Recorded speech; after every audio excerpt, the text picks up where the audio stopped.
दोस्तों कहते हैं गलत औजार से किया गया काम दुगनी मेहनत और आधा परिणाम देता है। ठीक वैसे ही अगर आपने मशीन का सिलेक्शन गलत कर लिया तो प्रोडक्शन बढ़ने की जगह आपका फ्रस्ट्रेशन बढ़ जाएगा। तो स्वागत है पैकिंग मशीन सीरीज के एपिसोड नंबर 4 में, जहां आज देखने वाले आपके बिजनेस के लिए कौन सा मशीन सही होगा, सेमी ऑटोमेटिक या फिर फुल्ली ऑटोमेटिक। तो पहला पॉइंट निकल करके आता है गाइस, प्रोडक्शन कैपेसिटी। अगर आपका दिन भर का प्रोडक्शन 2000 पॉच से लेकर के 5000 पॉच पैकिंग आप डेली कर रहे हैं, तो इसके लिए तो अभी फिलहाल आपको सेमी ऑटोमेटिक मशीन में ही काम करना होगा। लेकिन जहां आपकी आपका प्रोडक्शन बढ़ जाता है, 10,000 पॉच पर डे हो जाता है, तो फिर आपको ऑटोमेटिक पैकिंग मशीन में आपको शिफ्ट होना पड़ेगा। इसका बहुत सारे बेनिफिट है कि आप समय पे प्रोडक्ट को पैक कर पाएंगे और समय पे प्रोडक्ट को आप सप्लाई भी कर पाएंगे। दूसरा पॉइंट निकल करके आता है प्रोडक्ट टाइप, यानी कि आपका प्रोडक्ट क्या है। अगर आपका प्रोडक्ट जैसे पाउडर है, नमकीन है, स्नैक्स है, या फिर कुछ केमिकल है, या फिर कोई लिक्विड है, हर प्रोडक्ट के लिए अलग अलग मशीन आती है, जिससे क्या होता है कि आपका जो पाउच पैकिंग होता है वो बिल्कुल एक्यूरेट और सही वजन के साथ होता है। अब जैसे मान लेते हैं अगर आपको पाउडर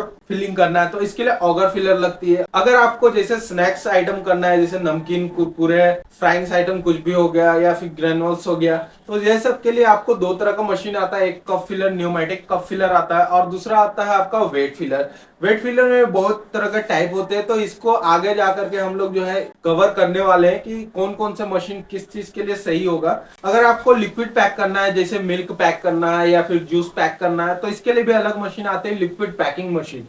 तो इस सभी के लिए जैसे कि देख पा रहे हो कि किस प्रकार से सभी के लिए अलग अलग मशीन आ रही है। मशीन का सिलेक्शन करना बहुत ही जरूरी होता है। तो तीसरा पॉइंट निकल करके आता है एक्यूरेसी। अगर आप लो क्वालिटी का मशीन लेते हैं तो आपका प्रोडक्ट एक्यूरेसी के साथ पैक नहीं होता है। वहीं अगर आप स्टेपन मोटर वाला मशीन लेते हैं या फिर सर्वो मोटर वाला मशीन लेते हैं, तो आपका हर एक पाउच जो है वो एक्यूरेट वजन के साथ और एक्यूरेट एक्यूरेसी के साथ आपका पैक करने वाली है। तो चौथे नंबर पे बात करते हैं बजट के बारे में। तो बहुत सारे लोग जो है लो प्राइस वाले मशीन ले लेते हैं, जिसके कारण बार बार मेंटेनेंस का खर्चा बढ़ जाता है, और इससे आपका प्रोडक्शन भी कभी कभी जो है ना, अभी मान लीजिए आपका मशीन जब भी ब्रेक डाउन होता है तब आपका प्रोडक्शन रुक जाता है और आपका मार्केट में माल भी रुक जाता है जाना। तो पांचवा पॉइंट की बात करते हैं, तो पांचवा पॉइंट होता है सर्विस। सबसे बड़ा पॉइंट होता है गाइस सर्विस का। अगर आपने मशीन कहीं से भी लिया और आपको सर्विस नहीं मिला, तो इसका मतलब आपका मशीन जो है बंद पड़ा हुआ है, आपका प्रोडक्शन बंद पड़ा हुआ है, आपका बिजनेस बंद पड़ा हुआ है। तो हमेशा मशीन खरीदने से पहले चेक कीजिए गाइस कि आप किस कंपनी से मशीन ले रहे हैं,